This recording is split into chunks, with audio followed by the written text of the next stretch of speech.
Hello, and welcome to the Young and Single series once again. My name is Hannah. Today we will be touching on a very interesting topic. Many young ones find themselves grappling with a silent killer, unawares. And this silent killer happens to have crept into society, and so many young ones actually have no idea that they are face to face with a very dangerous entity. I'll be talking about beware of unhealthy competition. Our academic systems, our upbringing, our growth processes in society have made it such that whether we like it or not, whether we are aware or not, there is a form of competitiveness that we grow up with. In school, because of the way positions are made, you want to be first, second, third, fourth. You want to be always doing very well. So there's a natural or there's a system of competitiveness that we find ourselves in. Competition is good when it is healthy. But when competition becomes unhealthy, it becomes disastrous, it becomes dangerous, and it has plenty repercussions. Many young ones find themselves in competition not for the good reasons, not because they want to do well for Olympics or for sports medals or for things that have to do with writing or their career. And sometimes competitions are introduced to challenge people to bring out the best in them. But competitions are not to bring out the worst, or competitions are not to destroy. But many young people find themselves competing against themselves and others unknowingly. How does this happen? When you find yourself growing up in a society, especially now that we have one big global society, people find themselves in different psychosocial groups and different classes. And so you find out that there's the rich, there's the poor, there's the middle class and the middle to low class. You cannot determine the family you find yourself in or the nation in which you are born. You wake up and you are born. To which parents you have no idea. In which country you have no idea. But as you grow and you get aware of your surroundings, your environment, you know that I'm in this part of Africa, you know that I'm in Europe, you know that these are my parents, you know that this is where I'm going to. Powerful.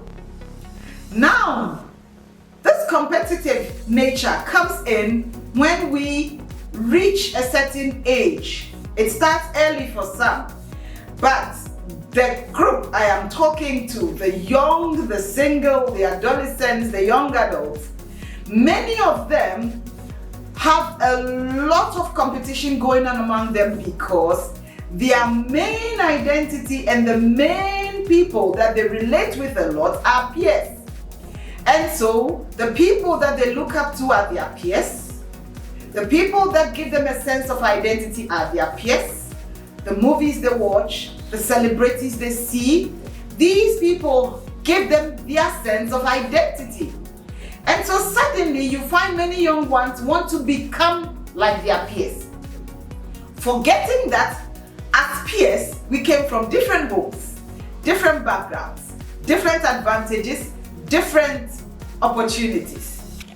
When you want to be the same category, materially, financially, social standing with your peers, it's important to sit and think and realize that, one, you are not the same.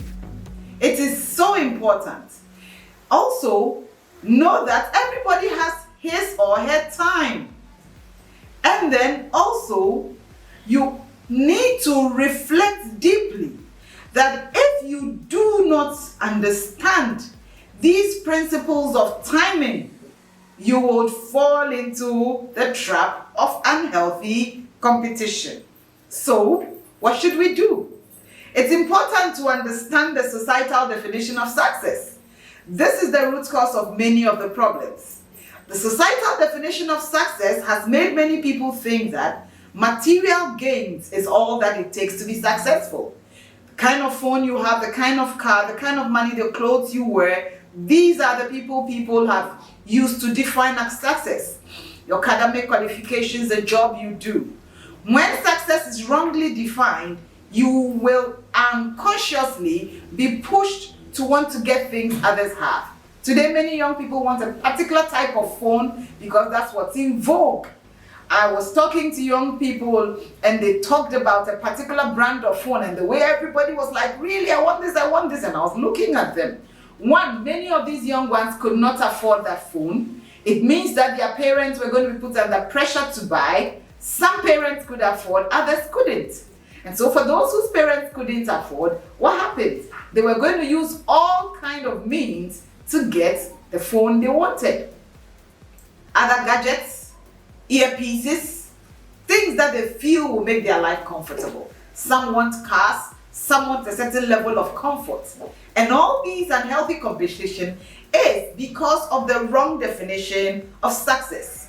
Others get into this trap of unhealthy competition because they want acceptance.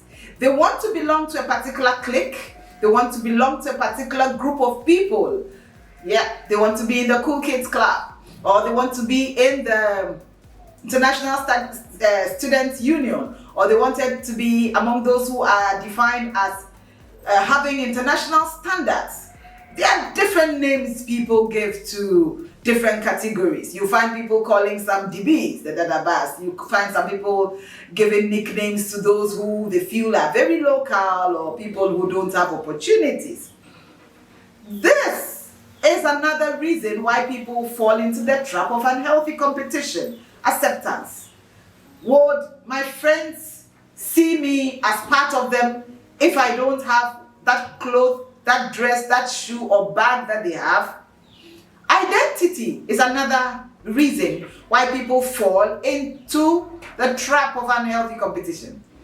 Because they have no idea who they are, they have no idea of their purpose, they have no idea of why the Creator made them unique as they are, and for what reason and for what need He wants them to solve. You realize that they unconsciously want to be like others when they were created to be something else.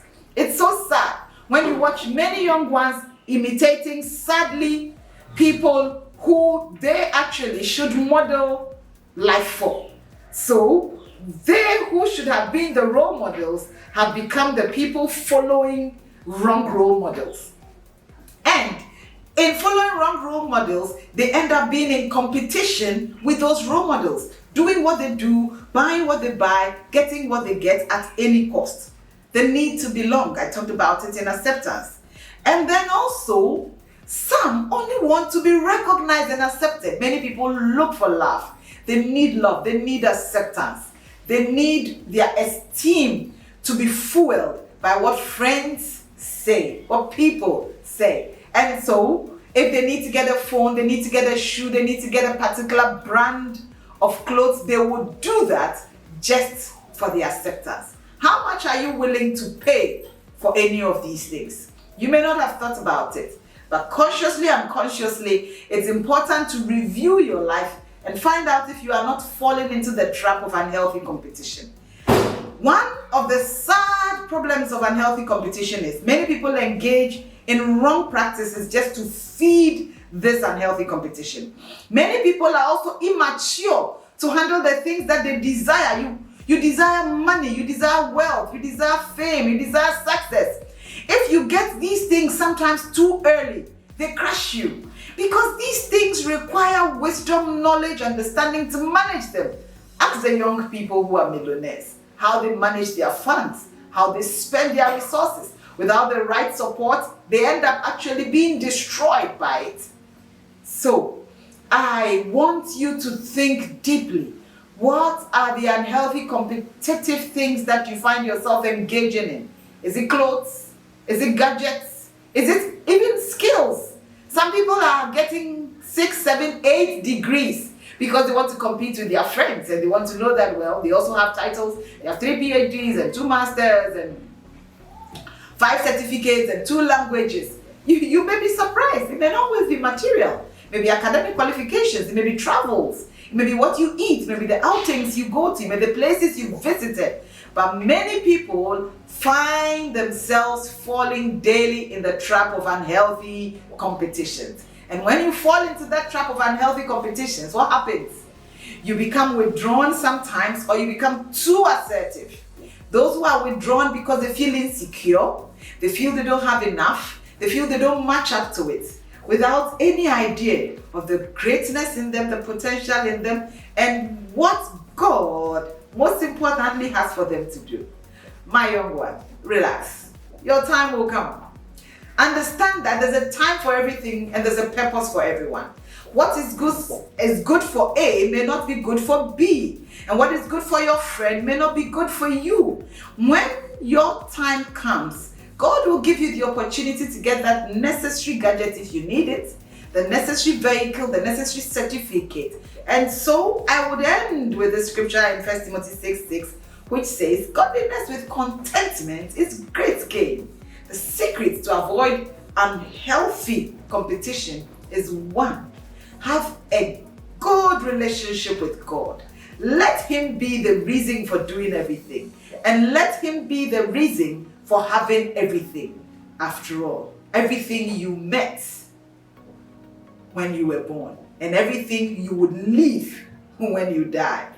God will give you what you need to enjoy that phase of your life per time. God bless you. If you have liked this video and enjoyed the session, please like the video, share, subscribe in case you haven't, and keep watching the Young and Single series. Thank you.